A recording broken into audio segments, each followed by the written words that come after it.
Hello, welcome to Central Florida Salute YouTube. Once again, we're down in the villages. We have several great guests that we're going to be interviewing. And we have one right here that served in the United States Air Force. And his name is Dave Lehtonen. Perfect, Bob. Dave, you served in the United States Air Force. Yeah. And tell us a little about where you're from originally. I was born and brought up in Fitchburg, Massachusetts. Of a Finnish immigrant family. My father had a bakery in Pittsburgh, and he had a number of bakers working with him, and he had now this is back in the 30s, and he had a number of trucks, and he provided baked goods to all of the Finnish families in the local area. Now you have to understand, at that time of our development, there was every one of those towns, and I'm sure you probably had the same experience in Connecticut. Where the 30s are before my time. It doesn't matter, but the 30s were there. Yeah, whether you were there or not, it's immaterial. Yeah, but the point was that they all seemed to have enclaves of various. You know, we did have like that, and when I was in Danbury, Connecticut, we had one bakery. I don't know exactly whether it was an Italian bakery or whatever, but that's where we all went to get our rolls. Yeah. On Sunday after church. Yeah. Yeah. I can understand that. Yes. So, anyway, that was my father. My grandmother came to this country in 1898. 16 years old, by herself, spoke not a word of English. And she worked as a domestic up and down the Hudson River Valley. And one day she was, after had accepted a job out in Michigan, she was on the way to Michigan, and she went up to Toronto to get the train to go to where she was headed. And she saw these two guys on the platform speaking Finnish. Well, how many people in the world speak Finnish in a Canadian country? Yeah, that's true. Zero. Yeah. So she said, this looks like something that I'm interested in. She heard where they were going. She got on the same train and struck up a relationship. And that was the beginning. And so they traveled all around the country. They were Bisbee, Arizona. My father was born in Telluride, Colorado.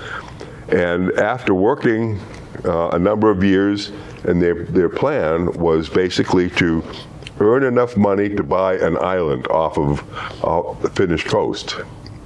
Interesting. And so he died. He got pneumonia in this slate mine up in Maine, and died, leaving my grandmother by herself with 4 children to raise. So she moved to Westminster, Mass. The other side of the family, they were from back in 1611. This isn't the History Channel here. It is. Well, we can make it a history channel. I know it is. We want to talk about your history. I'll be there in a moment. I'll be here.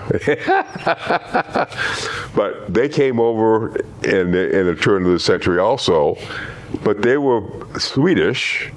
But they were in Finland, so they were Finnish citizens. So both sides of the family are Finnish immigrants. Anyway, moving on, I spent my formative years in Fitchburg, moving around, and my father lost his bakery business during the Depression.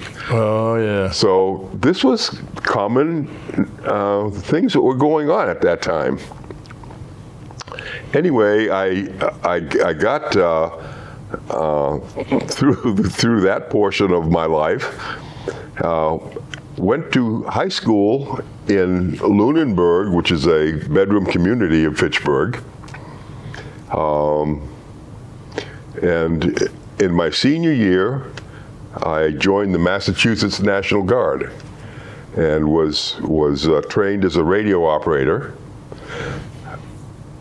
by a George Aho, who was a sergeant during the Second World War, and we'd go up to the Rollstone Hill, and on meeting night would have a radio net that would cover the whole state. So we'd be up there checking in for an hour or so. We went back to the armory and went through our normal drill activities. This is in the early 50s or late 40s? This is 1950. So we're talking 52. We're talking right after World War II and Yes. just right into Korea. Correct. And during that time, the Korean War had started, and I said, well, this is probably not the thing for me to do, is to stay in the Army, because the Massachusetts National Guard did not get activated during the Second World War. They spent time in the trenches during the First World War, suffered a big casualty rate. So I think my thought at that point was I should go into the Air Force and stay, have a bed at night, have three meals. Now sleeping in a tent. That's it. But I wound up sleeping in a tent. Yeah. It's funny how those things work. That's right. But so you went in the Air Force when? What, 53? In 52. I went into the Air Force in January of 52 and was there for until January of 56. Where I got out, I took a job as an apprentice machinist, working in Ayer, Massachusetts, and went to school nights. But because I already had all of the courses that they were offering, I worked out a deal where I could go to college at night instead, to have that apply to the apprenticeship program, which I did. I graduated from Worcester Junior College with an associate's degree in electrical engineering. Now this is after your service, or this after the service? Well, I want to know what you did in the service. I will tell you. Okay, I'll be right here. Are you ready? I'm ready. Okay, so 1952, into the as a member of the National Guard, I went and I joined the Air Force.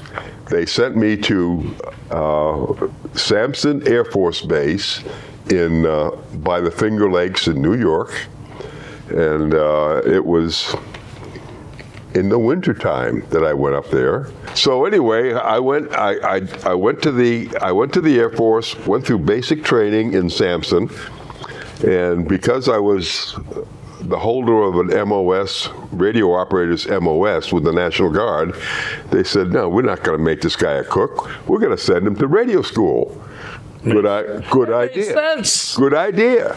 So winter clothes and all, on the train, went to Biloxi, Mississippi, in the middle of winter when it was hot and in Mississippi. And so I spent 8 months going through radio school there. After the radio school, went on leave and then got on to a C-47 in Boston and went to Fort Stoneman, California, getting ready to go onto a ship that went to Japan and Korea.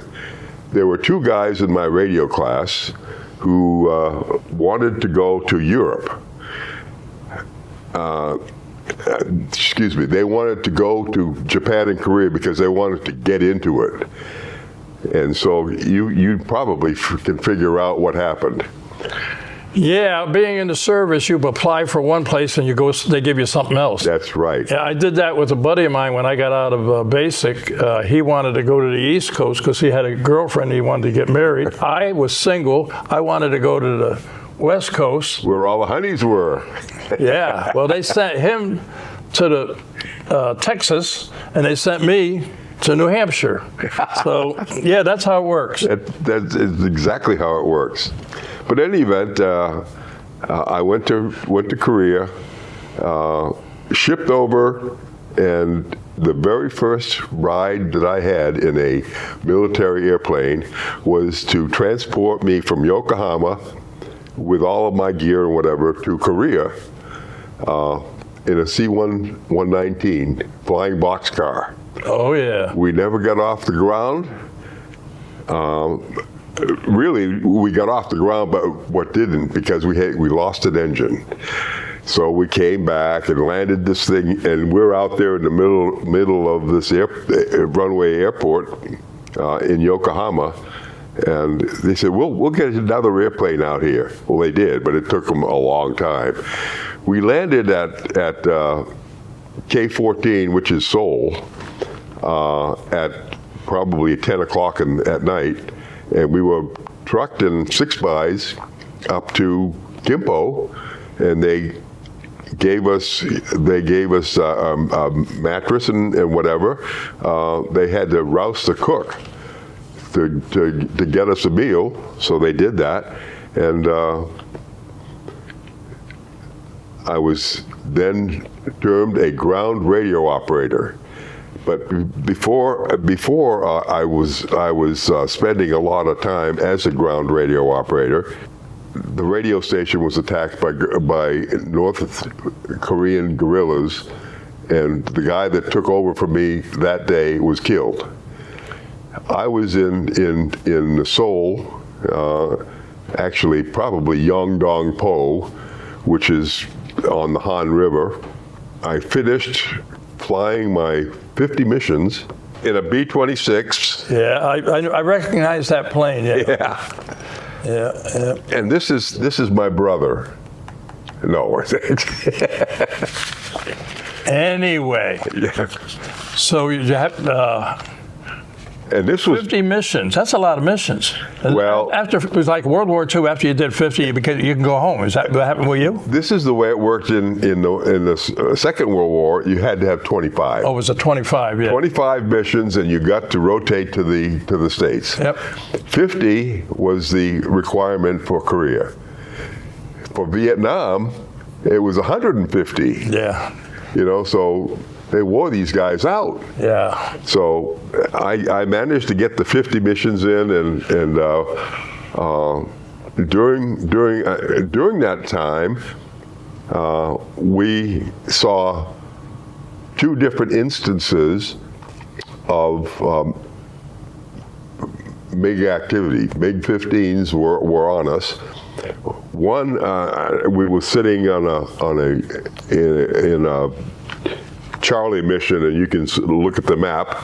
A Charlie mission is right around the DMZ, and we were flying to Pyongyang, and this MiG-15 flew right by us, 100 feet or so, and never saw us. Flew right by. Oh, you're lucky. Yeah, that's right. Either that, or he had no weapons, no gun. Oh, I'm sure he had weapons. If he wasn't up there without being armed. I'm sure. Yeah. Another time was the time that over Sinmac, where I had won the Distinguished Flying Cross. We were being picked off by the anti-aircraft guns around Sinmac, which is just north of the DMZ. And during that particular time, it was my job to sit on the table in the back and look out and see what was going on around us. And so I was able to tell the aircraft commander what was happening. And once we started getting shot at, he put the airplane into a dive to get into the mountainous areas where the MiGs could not follow, because they flat were unable to do that. So we found ourselves in that mountainous area. As we were flying in the valley, we were being shot at by small arms on the top. And I recall one time during that mission that we came out into this valley, and there was a hut out in the middle of a bunch of rice paddies. And the weather forecaster that was on board said he saw some guy stick his head out, back in, and then suddenly the water outside that hut was filled with people because they were shaking their fists at it. They thought they weren't waving? They were not with a fist like this. They were concerned that we were going to strafe them. Yeah, bomb them.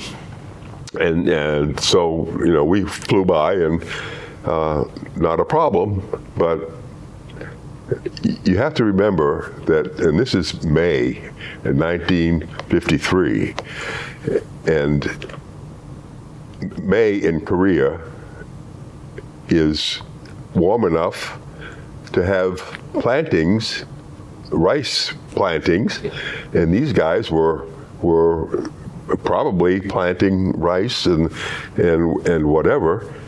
What happened then was, of course, we didn't suffer any damage. We flew our mission and went back and didn't think anything about it. But it was put in as a distinguished flying cross for the crew. The whole crew got a distinguished flying cross for that mission. From there, I continued the 50 missions, and 2 weeks before, I should have mentioned that when I got there in Kimpo, it was 2 weeks after Dwight Eisenhower had come over to inspect what was happening during the war. And I was sorry to have missed him, because that would have been... He was a great man. Yeah, he was super. And so from there, I had finished the missions, went back, and was on orders to go back to the States after the 50. And shortly after that, the unit that I was with was deactivated, and all of the planes and the personnel were sent to Vietnam. Yep. And it was wonderful over there. But I was on this troop ship, and we went to go pick the people up from Okinawa, and on the way back, some guy fell down the companionway and died. So we pulled back into Yokohama. They put his body on an airplane, so he got to fly back. Did you say that wasn't fair? It was certainly unfortunate. Yeah, it would definitely. But anyway, that was the extent. Let me ask you a question. You were a radio operator on a plane. Yes. Now, you talk with other planes, or do you talk No, the people on the ground? Yes. We're here, we need help, whatever, that kind of thing? No, it's not that kind of thing at all. This was a reconnaissance mission for weather. See, we picked up all of the weather, the heights of the clouds, and what they would use that information for was to plan a weather chart of the weather that's going on around the Yalu River for F-86 strikes. So I would communicate, or the weather observer would give me the coded message, and I would transmit that coded message back to Seoul at the command center. They would use that information to develop the forecast weather for Our game plan. yeah, and so that was basically the job. And once we reported at every single point what was going on, they were able to use that information to develop this prognostic chart. I can say prognostic. It's hard to get your tongue around that sometimes. I don't know. Yeah, I can tell a lot. And after that, I spent the rest of my tour flying flight check missions. What does that mean? It means that the air navigational aids in the northeast quadrant of the U.S., ranging from Fort Campbell, Kentucky, up to west to Duluth, Minnesota, east to Bermuda, north to Duluth, where it's cold. So we had testing VHF Omni ranges, bone and fan markers for instrument landing systems themselves. So we had responsibility during those years to do the flight checks for all of the air navigational aids in that quadrant. And it wasn't until after I got out of the service that the CAA, which we had worked for, was turned into the FAA, and they do all that same stuff now, only they have much more elaborate technique. Oh, yeah. And they don't use... It's like the old days when we had a phone, and when you were a kid, if you got a phone, and then you had a party line. Well, nowadays you got iPhones, you got everything. I know, it's all there. Technology is something else, isn't it? It's something else for sure. But anyway, and I have some stories about how I met a guy or a crew from Canada. They were flying a de Havilland bomber, and they were there at Kinley Air Force Base in Bermuda, where we had done our work. And on the way to the latrine, I'm walking down this narrow hallway, and out comes this guy, a bottle of rum. He says, "Here, Yank." That was a mistake. I think anybody who's been in the service has had a similar thing happen to them, Yeah. But you had, so you did 4 years? I did 4 years in the Air Force and 1 year in the Army National Guard. Then you had a very successful career after that, from what I read in the book. Yep. By the way, the book is the Members of the Distinguished Flying Cross. There it is. And I tell everybody, you got to buy that book, because there are some great stories in here. It's not stories, it's real life. And in their you own started words. this, right? Well, what I hear, I know a guy named Joe Finch. He told me you were the guy. He's right, and what his comment was at the beginning of this. I was the president of the Distinguished Flying Cross Society in the Villages at that time, and Joe mentioned one day at a meeting. He says, "We ought to capture the stories of all of these guys." Absolutely. So I said, "Joe, you're it." Write us a book. That's it. Right. That's so and he did. Its name is right there, Joe Finch. Yep. Yep. Et al. And all the et als in here are authors as well. So. Yeah, every guy that's in there wrote his own story. That's right. Yeah, that's right. I know that because I did a show with Joe, and by the way, that's a great show. If you haven't seen it, you better watch it. But I've got the opportunity now to have you, and I'm going to have a couple more gentlemen on my show. I did have Ken Taylor. He's there. Yep. Remember him? Yes, I do. And my good friend Bonnie Barnhart Oh, yeah. was there, and Phil Ide. And Can I tell you a story about Ken Taylor? sure. Ken Taylor was a bombardier in a B-29 flying out of Guam. World War II, yep.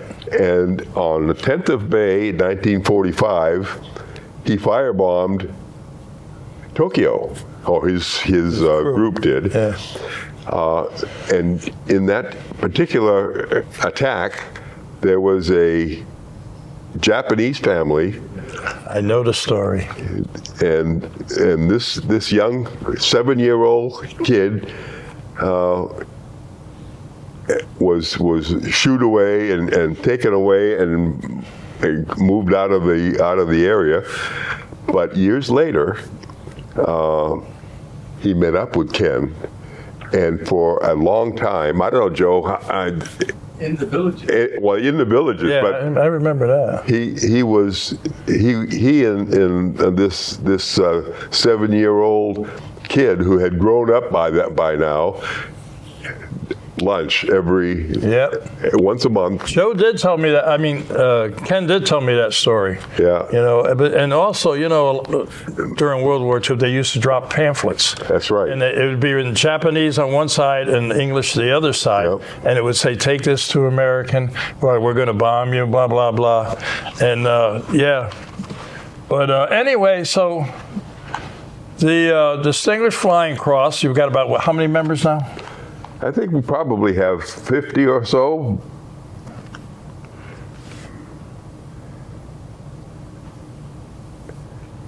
We're getting sign language over there. 40. 40.